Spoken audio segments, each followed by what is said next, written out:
When we invest in ourselves, we all shine.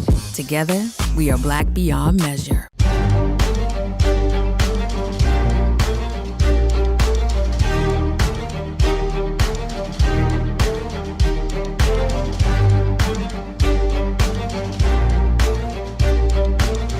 Welcome to the Black Table here on the Black Star Network.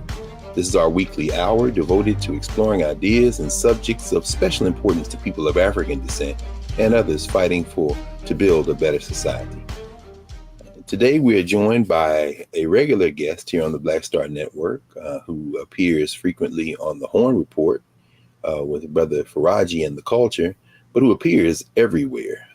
He is prolific scholar, author, activist, fighter for social justice, geopolitical commentator, the host of his own show, Freedom Now, on the Pacifica Network, and the author of several dozen books. The last time he was with us, we discussed his latest book, The Counter-Revolution of 1836, and it seemed very appropriate in this moment when the United States of America seems to be caught up in border wars and states' rights exercises in the form of sending human beings from one state to the other as if there's some political stunt or gain that can be made. To invite him into this conversation around what's going on in Florida, what's going on in Texas as it relates to the actions of Governors DeSantis and Abbott, and help us really understand what's going on, both in a national and an international context. So without any further ado, we invite back to the Black Table our friend and brother and comrade, Gerald Horne. Welcome back, Brother Gerald. Thank you for inviting me. Always, brother. Maybe we can start with your take on these current actions by Ron DeSantis in Florida and Greg Abbott in Texas with regard to shipping folks who have come to these borders to places they would like to pretend have different political interests. And maybe you can tell us maybe to a couple of things. Where are these folks coming from to come to the United States? And what do you think these two governors and others like Ducey in Arizona, among others, are trying to accomplish with these political stunts? Well, the short answer is that the migrants are disproportionately coming from Venezuela, Nicaragua, and Cuba, which coincidentally happen to be the three regimes in the hemisphere which the United States is putting pressure on. As the Kissinger-Nixon regime said some decades ago, they're trying to make the economy scream, and instead they're helping to induce movements into the United States. What they're trying to accomplish? Well, obviously, Governor DeSantis of Florida and Governor Abbott of Texas would like to be the next U.S. president. As they see it, this kind of issue, using migrants as props and stunts for these political escapades, resonate with their base. As I understand it, Governor DeSantis actually sent his emissaries into Texas to inveigle migrants to head to Martha's Vineyard in Massachusetts. Perhaps he felt that if he sent folks directly from his own state of Florida, that would not play well with the Cuban American base, the Venezuelan American base, the Nicaraguan American base, which I'm afraid to say are an essential component of the Republican Party base in the state of Florida. I think there's also a kind of demagogic class question at play. If you look at the Republican Party base, as they see things, they see the affluent of Martha's Vineyard, many of whom are millionaires and multimillionaires, as being hypocritical because from their point of view, the United States was built on class collaboration between affluent Euro-Americans and not so affluent Euro-Americans who joined hands in order to plunder the indigenous population and enslave the Africans. From the point of view of the GOP base, the affluent of places like Martha's Vineyard have broken with that bargain. And that makes them, in a sense, from their point of view, unpatriotic. It makes it necessary from their point of view to try to harass these folks, to try to unmask them from their narrow perspective. And I think that latter point actually is the point that's missing in the national discourse on these latest escapades by these Republican governors. That's such a critical point. Of course, one of the reasons, this being the Black Table on the Black Star Network, we wanted to invite you in was to draw some parallels and help readers who may have seen on social media over the last several cycles this comparison to the so-called reverse freedom rides of 1962. But before we get to that, thank you for kind of sketching out the broad outline. It is intriguing, given the fact that you named Venezuela, Cuba, Nicaragua, the simple, how do you read the fact that these are Venezuelans who are coming from a country that the United States has worked assiduously to undermine in terms of its leadership? I mean, who are these Venezuelans in your sense? And of course, as you said, in Florida, very quickly, DeSantis backed off of the Cuban population, but the Venezuelans, as you said, should be upset. I mean, who are these Venezuelans? Are these the folks who supported Nicolas Maduro? Or are these some of the people who would line up behind Juan Guaido, which of course the United States has been trying to install for quite some time now? Well, I think it's a broad array with regard to the Venezuelan population. Certainly, there are counter-revolutionary forces, but oftentimes there are folks who have empty stomachs. There are people who are having difficulties surviving, given the de facto blockade that Washington has placed on this country. Now, if they had talked to me, I would have told them to try to hold on for a bit longer. I say that because you just had the election in neighboring Colombia, which led to a reinvigoration of diplomatic relations between Bogota and Caracas. If things go according to plan, we'll see the re-election, if you like, Lula da Silva in neighboring Brazil, which should bring another sigh of relief in Caracas and perhaps ease the pain that has been inflicted by the U.S. de facto blockade. But that's easy for me to say, sitting in the safety and comfort of Southeast Texas. And I think that as we have seen in Martha's Vineyard, I think our obligation is to try to extend a hand of assistance, to try to provide as best we can some kind of food and shelter, education for the children. It was quite distressing to hear about a suicide of one of these migrants in New York City just the other day. That bespeaks the kind of pressure they're being subjected to. And it also bespeaks the cruelty that is being inflicted upon them. You know that staff writer for The Atlantic, I think his name is Adam Serwer, wrote a book with regard to the Trumpistas, suggesting, quote, that the cruelty is the point. Yes. And I think that he has a point. Yes. Because I do think that in the Trump base, the idea of inflicting cruelty upon migrants, upon people not from the United States, it resonates deeply. It resonates with the history of this country. Absolutely. And we would be remiss if we failed to point that out. Now, with regard to the so-called reverse freedom rides, I was just writing something about that the other day, because you may recall Leander Perez of Plaquemine Parish, Louisiana. Yes. Of all of the troglodytes in Dixie, he could easily compete as troglodyte number one. And he, from Louisiana, was involved in this noxious adventure of trying to send Black people north, because his estimation was, well, you people in the North, you're so sympathetic to Black people, you take them. And Senator Russell Long of Louisiana, who, as you know, for decades was one of the most powerful forces on Capitol Hill, was supporting him.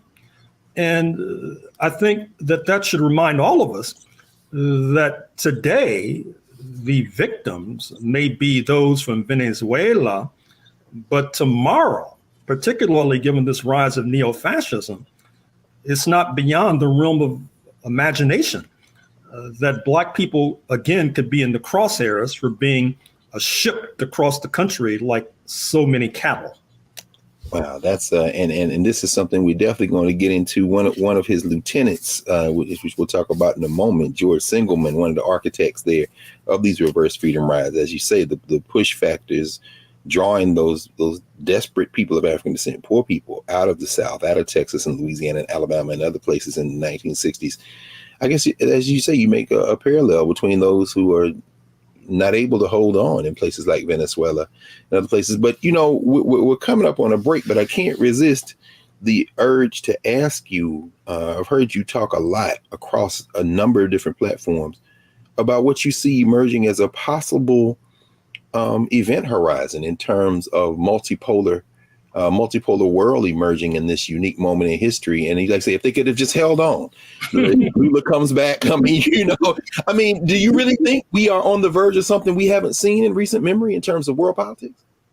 Oh, I think so. I guess I should give a brief response since we're on the cusp of a break. And we can come back on the other side. In fact, you know what? Why don't we take a pause? When we come back, that'll give you plenty of time to stretch out. That'll give us, I'm sure there's some royal funeral watchers who want to know what place England plays in this new multipolar world or not. So we come back. So why don't we take a pause now, Prof? And when we come back on the other side, here at the Black Table, we will continue our conversation with Professor Gerald Horne. And we are glad that you all are here. This man is an international treasure, and we're glad that the Black Star Network has been able to prevail upon him for some of his time as we continue in our work. So we'll be back in a moment.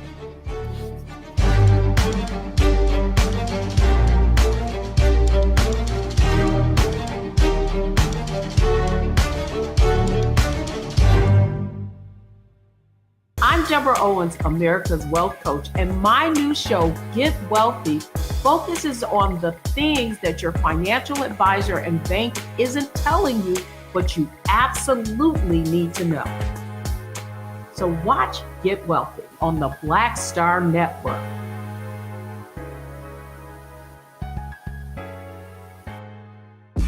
When we invest in ourselves, we're investing in what's next for all of us. Growing, creating, making moves that move us all forward. Together, we are Black beyond measure.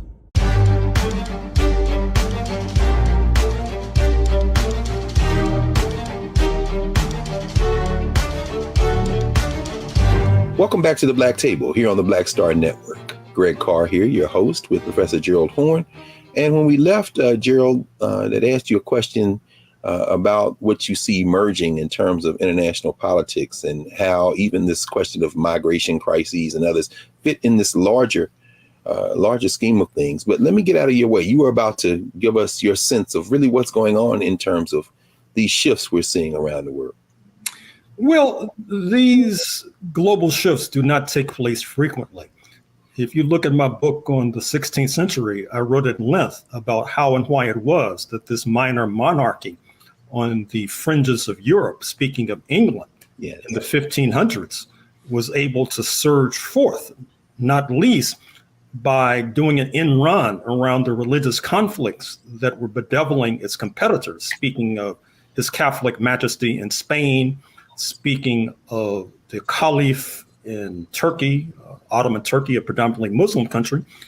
And they flipped the script by moving towards race as a marker for settlements and as a marker for enslavement as well, to the point where I opened the book by quoting Andrew Young, the former chief aide to Martin Luther King, former mayor of Atlanta, former U.S. ambassador to the United Nations, who argued in the 1970s that it was London that actually invented racism. Now, there are some who suggested that that's a bridge too far, but it gives you an idea of why and how it was that so many people of African descent wound up in North America speaking English, this language of Northwestern Europe. There are signs that are rampant, suggesting that we are on the verge of another shift. You saw it in the meeting in Central Asia just a few days ago of the Shanghai Cooperation Organization, as the title suggests, led by the People's Republic of China, which by many measures has a larger economy than that of the United States of America. And you see other nations banging on the door, trying to gain admission to the SCO or trying to gain admission to the Allied Organization, Speaking of BRICS, Brazil, Russia, India, China, and South Africa, the Financial Times of London reported just a day or two ago that as we speak, China supplies more capital to developing countries than the International Monetary Fund, headquartered in Washington, or the World Bank, headquartered in Washington. And that's not taking into account its allies and comrades. So there is a distinct possibility that we are on the verge of a global shift. And if that takes place, I'm sure those with as much gray hair as I now have will recall what happened a half century ago when the United States set this process in motion, when they cut a deal with China against the interests of the then Soviet Union, which led to massive foreign direct investment into China, which has created this juggernaut.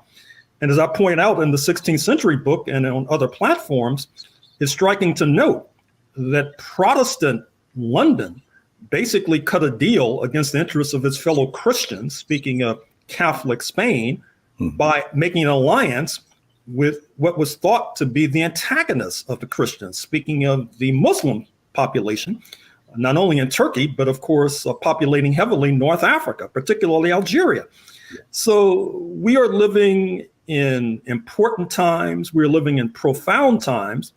And it's well past time for our organizations and leaders to come up to speed so that they can more adequately and effectively direct our besieged community.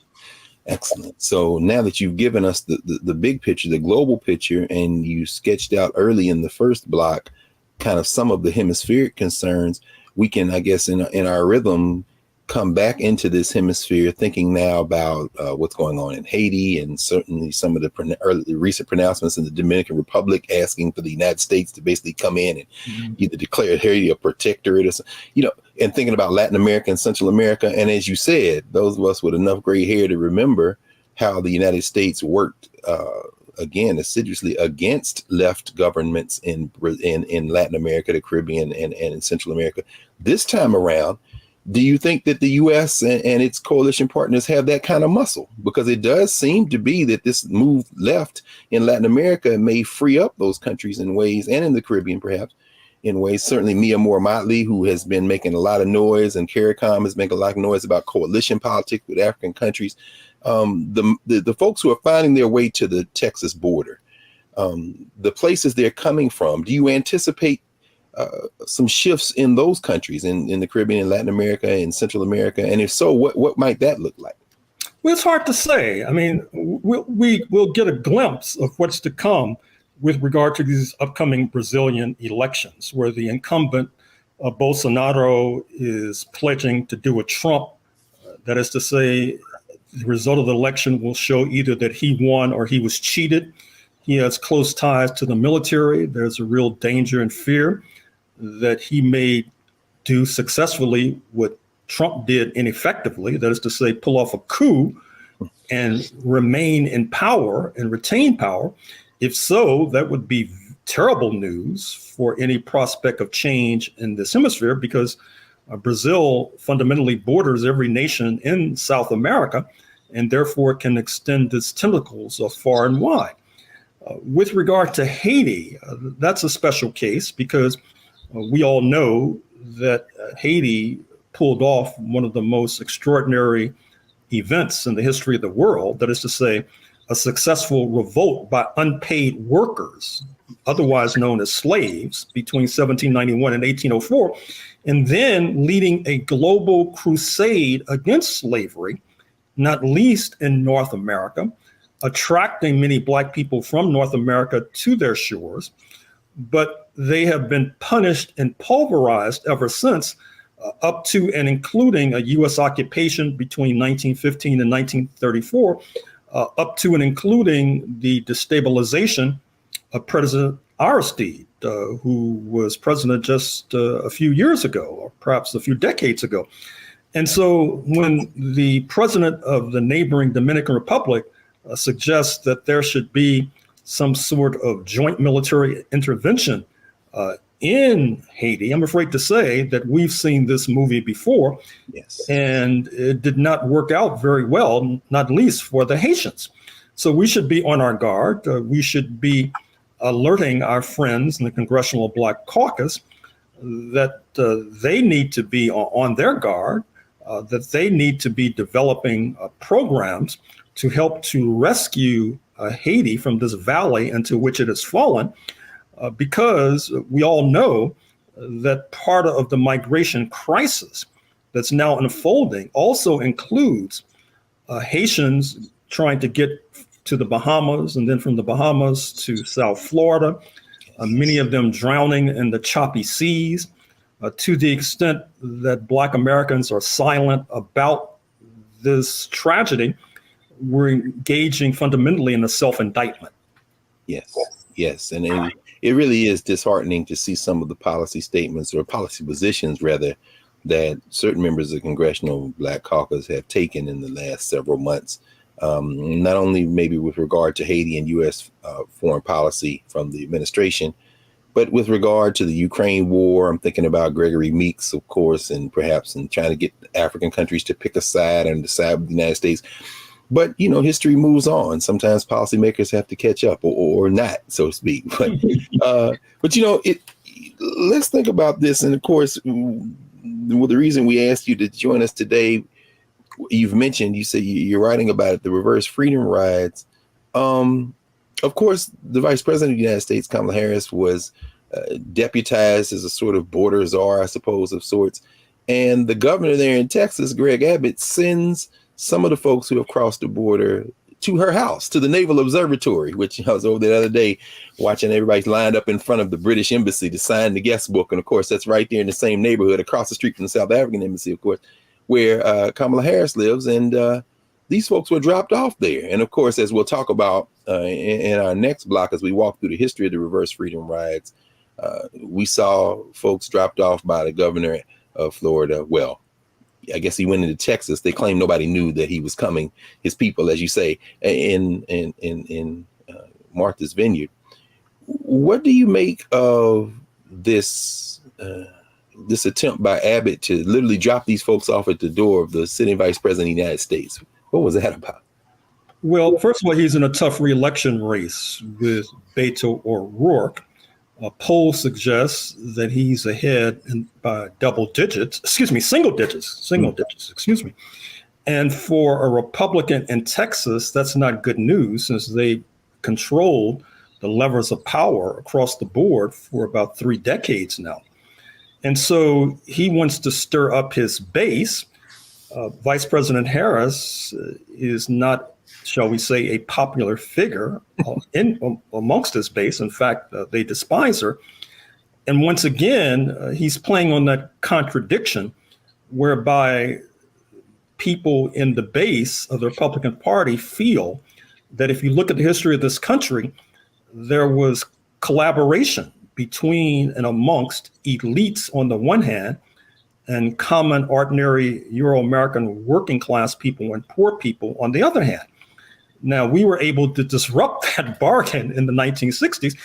And actually, the book that I'm writing about concerns Washington, D.C., because what we should not forget was that Washington, D.C., where you're now sitting, was a critical and crucial theater, not least because at the same time that these so-called reverse freedom rides were taking place, you had African nations opening embassies and legations and chanceries in Washington, D.C.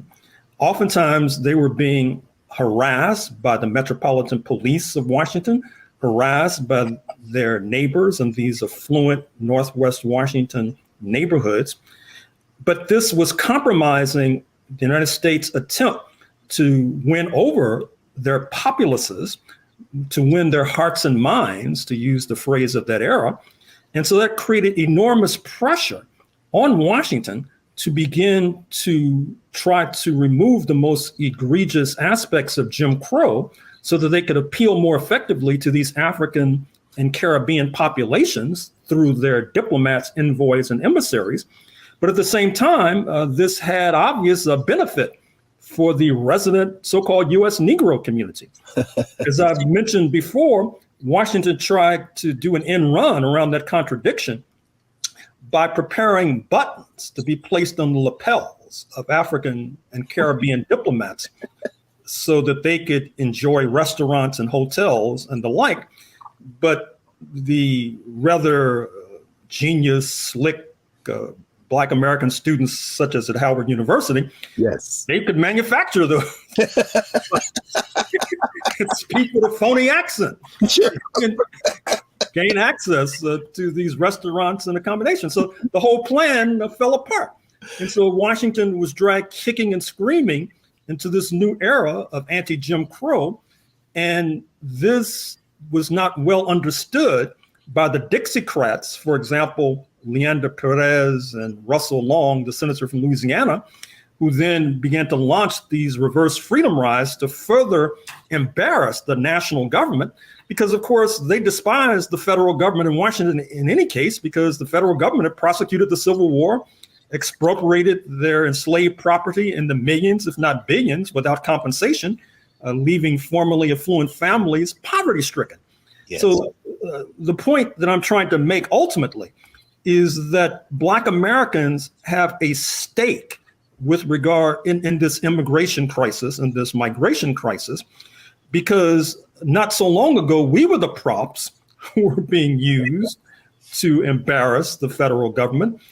And I'm afraid to say the way politics are going in this country with the rise of neo-fascism is not beyond the realm of imagination that we may become props again. That's true. Well, let's pick up with that on the other side of the break, Gerald. You've gotten us into the 1960s, right into the bullseye of the context for the reverse freedom rides. And so when we come back in a moment with Professor Horne, we're going to continue this conversation and really dig into what the reverse freedom rides were, what were the objectives, how did they succeed, how did they fail, and what did they reveal about the nature of African experiences here in the United States and the political context in which we've engaged in our fight. So we'll be back in a moment here at the Black Table on the Black Star Network.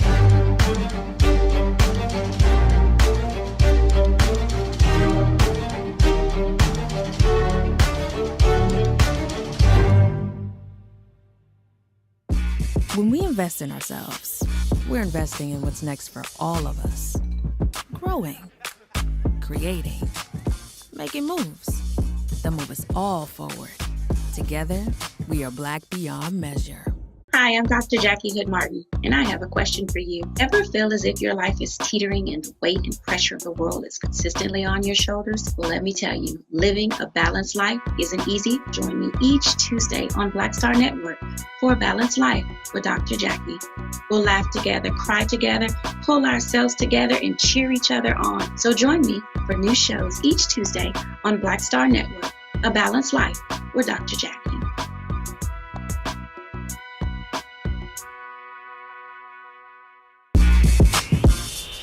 When we invest in ourselves, our glow, our vision, our vibe, we all shine.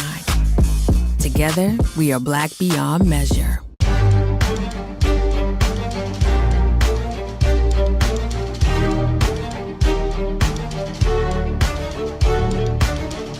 Welcome back to the Black Table here on the Black Star Network. Remember to support the Black Star Network across all of its streaming platforms, and make sure you subscribe and download the Black Star app.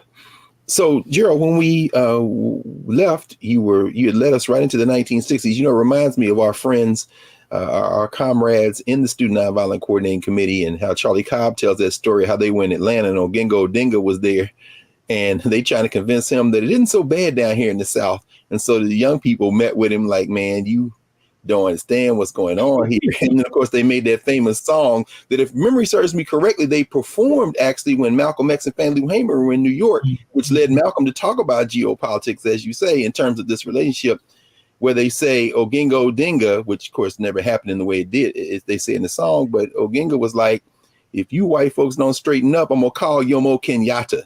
And I thought about it because my Kenyan friends were wondering whether Kenyatta or Raila Odinga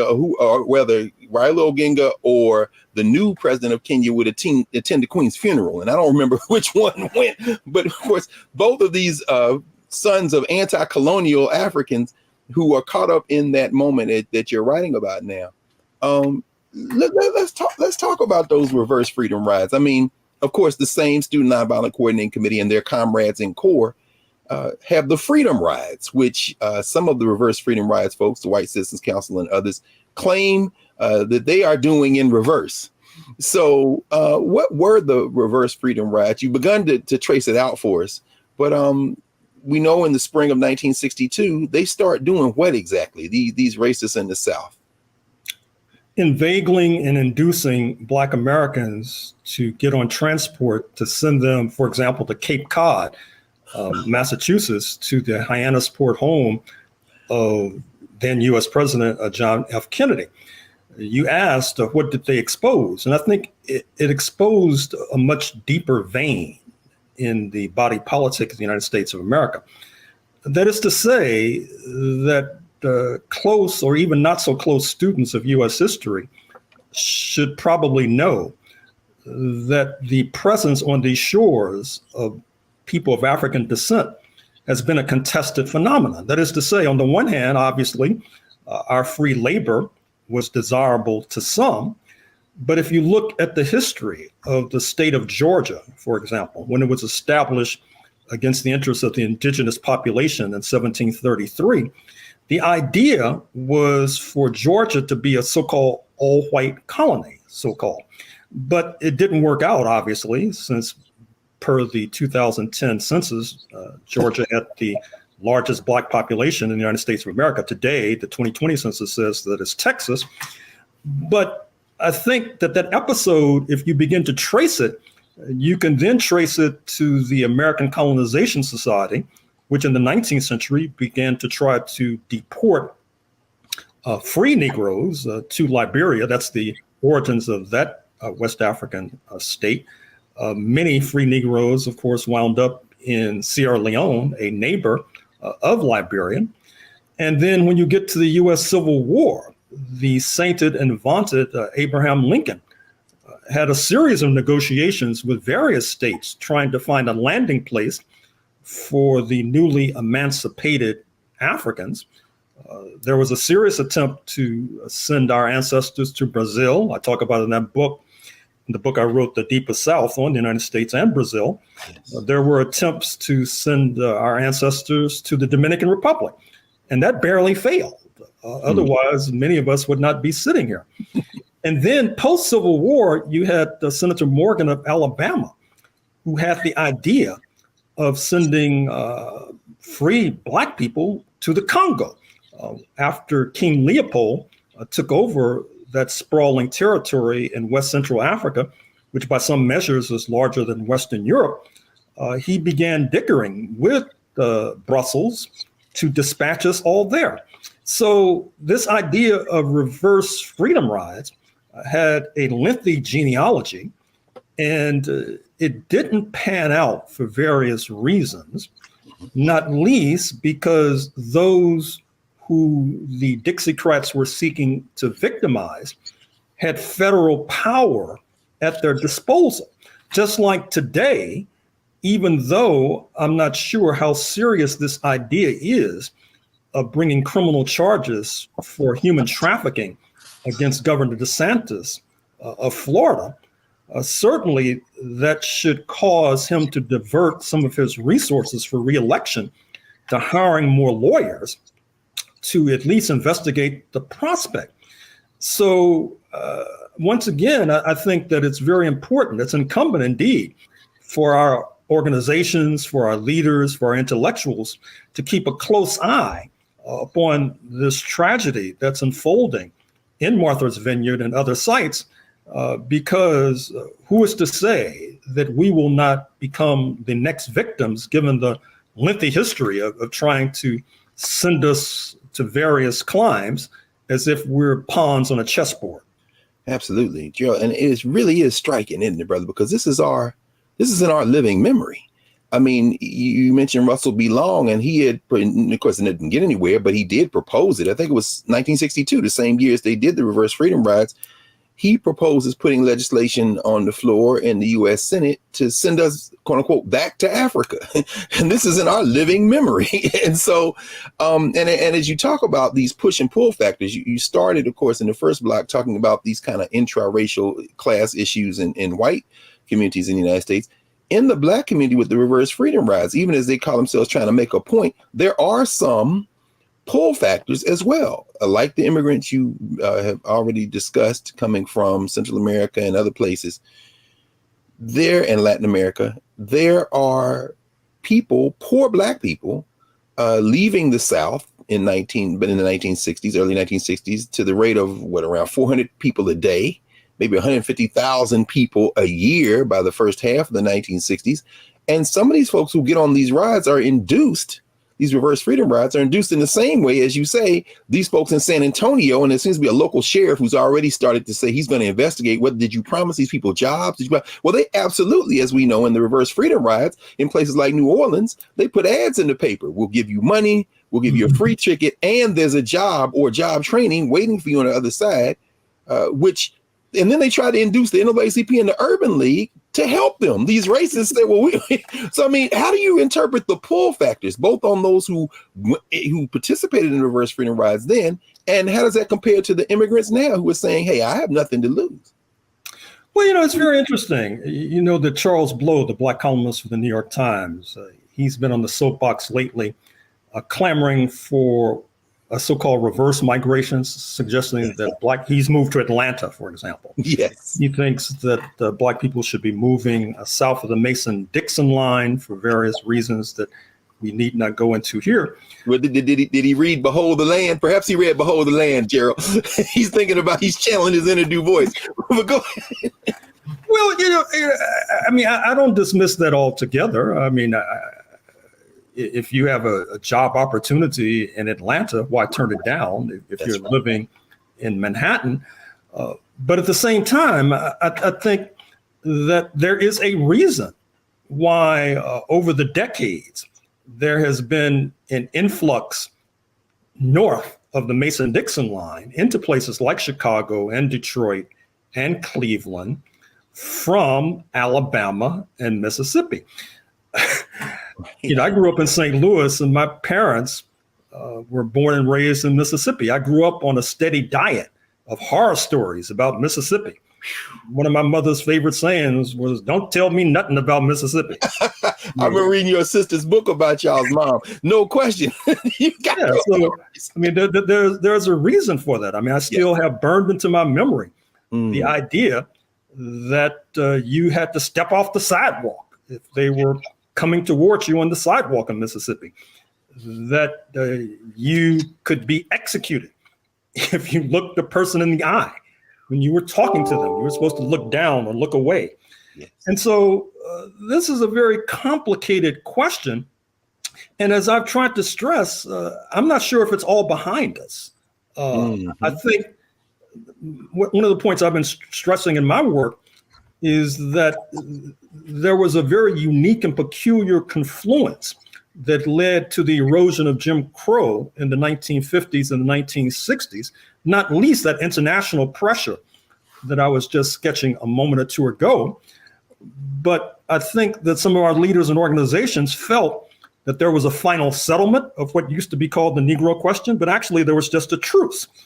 And with regard to a truce, any party on either side of the equation can decide to move away from that truce if they feel that the underlying conditions that gave rise to it are no longer obtained. And I think that the latter point is a fair assessment of the thinking of the Trumpistas and our political opponents. That's why we have to be on guard. That's why we should see coming to the defense of these migrants in Martha's Vineyard as a kind of firewall. That is to say, aiding them ultimately is aiding ourselves. That's a perfect place for us to pause, and we'll go when we come back to the future and actually the present, how we can learn from this so-called immigrant crisis, which is being fomented, of course, by those who have different political objectives than we do, and try to see how we and what we should be doing to address this situation. So back in a moment.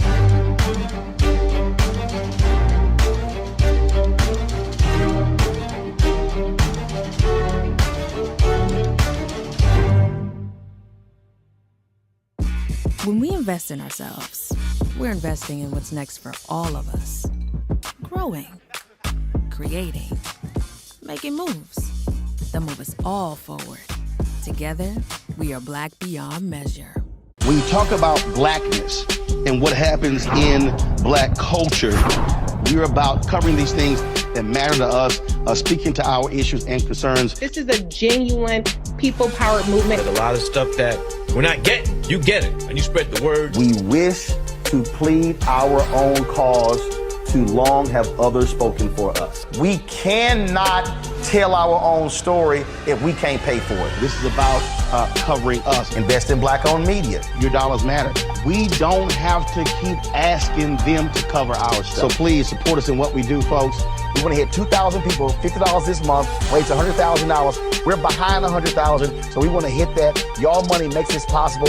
Checks and money orders go to P.O. Box 57196, Washington, D.C. 20037-0196. The Cash App is $RM Unfiltered. PayPal is R Martin Unfiltered. Venmo is RM Unfiltered. Zelle is Roland at RolandSMartin.com. When we invest in ourselves, we all shine. Together, we are Black beyond measure.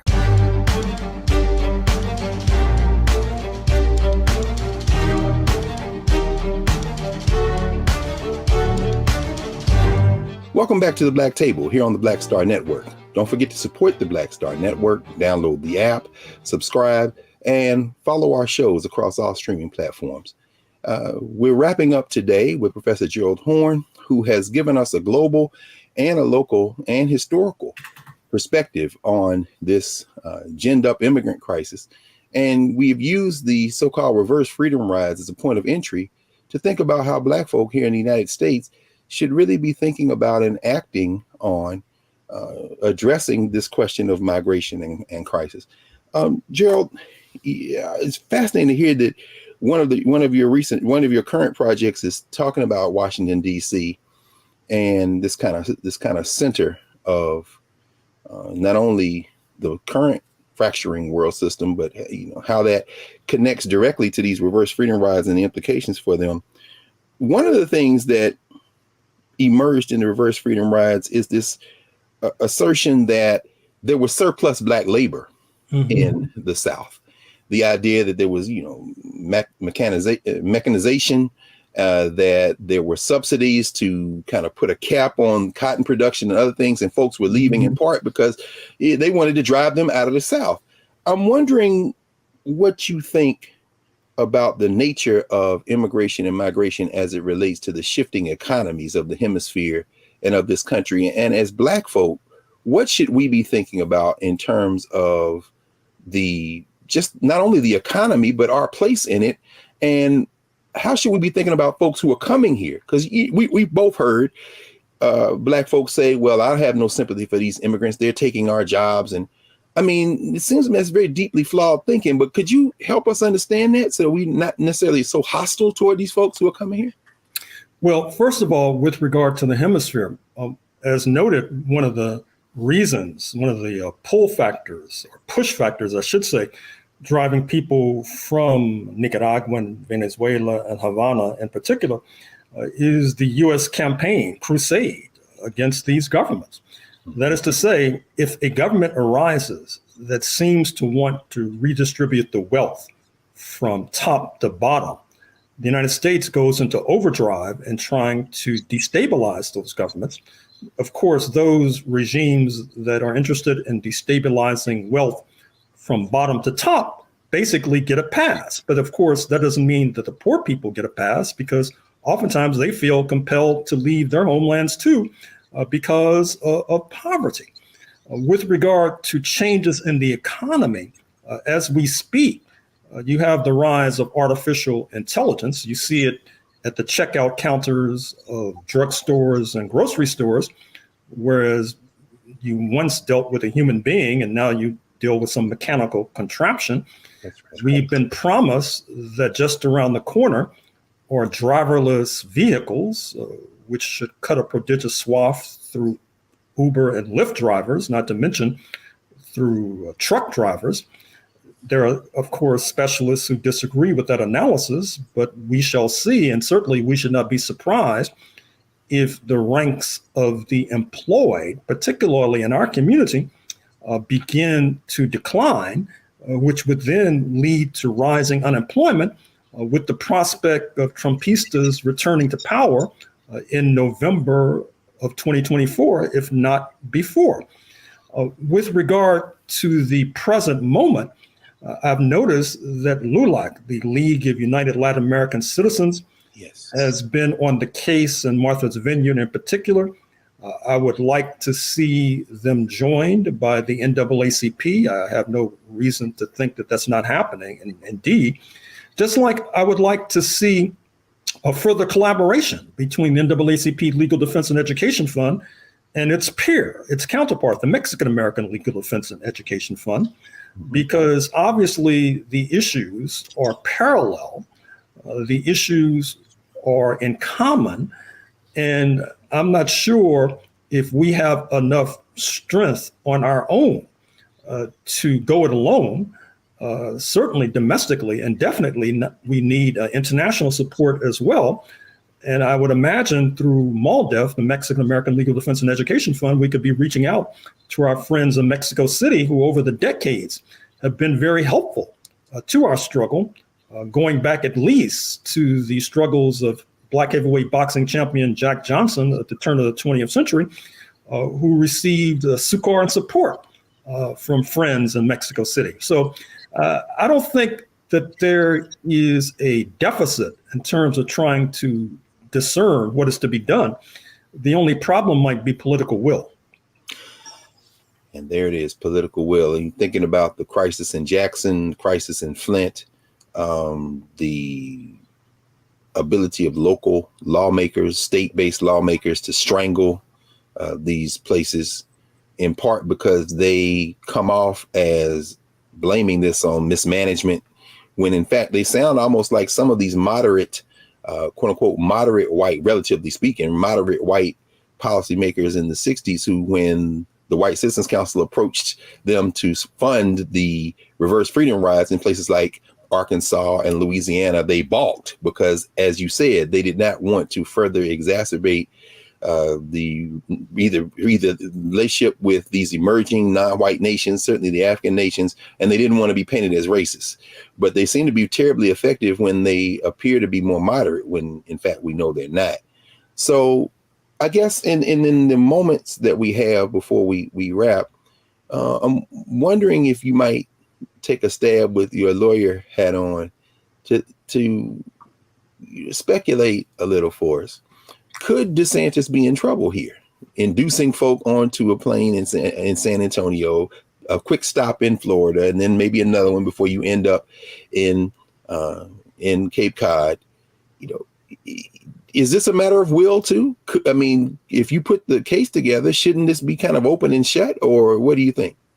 Well, I think it should be, but if you're asking me if Governor DeSantis will be indicted relatively soon, I would probably answer no. No. Because what's happened is not only the stacking of the courts by Mr. Trump and his predecessor, George W. Bush, but perhaps even more important and more crucial is the ideological shift on the bench, where even incoming Justice Brown Jackson, if I'm not mistaken, has conceded during her confirmation hearings that she too was an originalist. That is to say, this cockamamie idea that you should interpret the Constitution based upon formulations in the 1780s by 55 men of property, a disproportionate percentage were slave owners, needless to say. And that originalist doctrine helps to bake into the cake of contemporary judicial thinking a kind of conservatism that even liberals, because of the correlation of forces, feel constrained to bow down to. So given all of that, I think in a just world, that is to say in a 1968 world, when we were creeping towards justice, I think that there would be an open and shut case against Governor DeSantis. But in 2022, I'm not so certain. Brother, that's chilling, because as we all know, if there's no rule of law, there's no enforceability, and they do seem to have retreated from the will to enforce the law.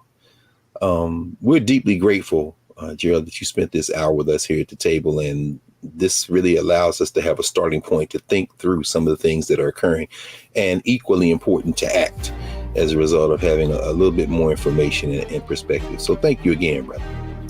Thank you for inviting me. Always, always. So we'll return in a moment to clear the table and prepare for our next session here at the Black Table on the Black Star Network. Back in a moment.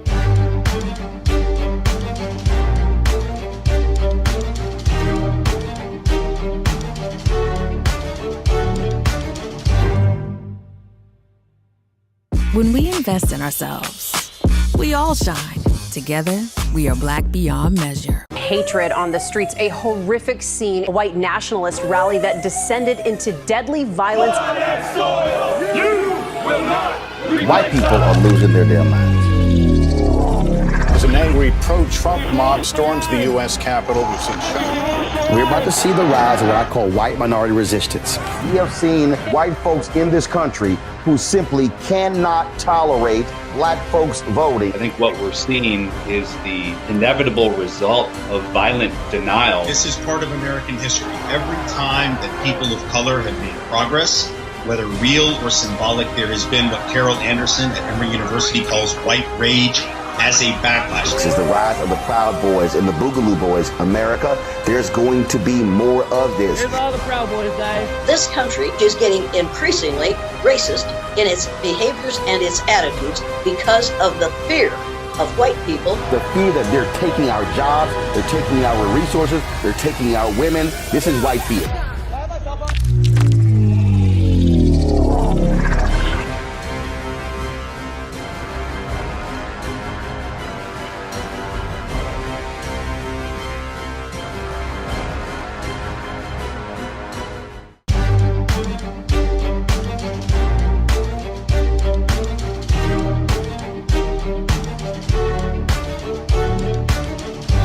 In the spring of 1962, somewhere around 200 people of African descent were put on buses in places like Louisiana and Arkansas and Alabama and shipped to places like Detroit and Los Angeles, and almost half of those folk to Hyannisport in Massachusetts, to the Kennedy compound, vacation compound, in something called the Reverse Freedom Rides. The goal, to embarrass Northern liberals and to somehow act as if the folk in the South were acting in the best interests of these poor black folk who needed a fresh start on life.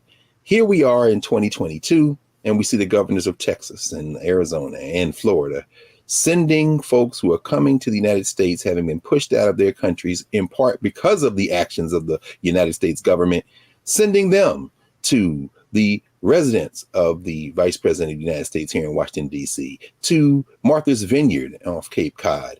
And the speculation ensues, perhaps even to the home state of the President of the United States in Delaware.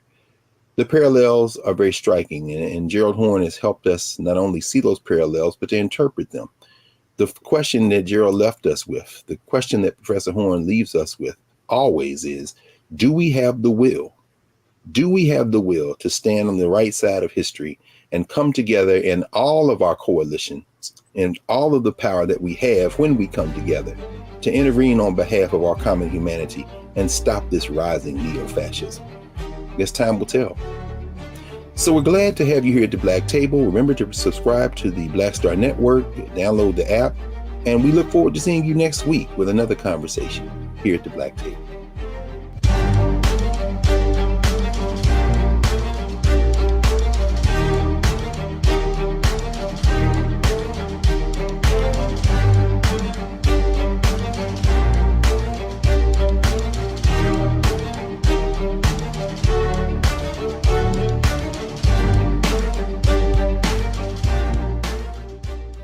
When we invest in ourselves, we all shine. Together, we are Black beyond measure. When you talk about blackness and what happens in black culture, We're about covering these things that matter to us, speaking to our issues and concerns. This is a genuine people-powered movement. There's a lot of stuff that we're not getting. You get it, and you spread the word. We wish to plead our own cause. Too long have others spoken for us. We cannot tell our own story if we can't pay for it. This is about covering us. Invest in black-owned media. Your dollars matter. We don't have to keep asking them to cover our stuff. So please support us in what we do, folks. We want to hit 2,000 people, $50 this month, raise $100,000. We're behind 100,000, so we want to hit that. Y'all money makes this possible. Checks and money orders go to P.O. Box 57196, Washington, D.C. 20037-0196. The Cash App is $RM Unfiltered.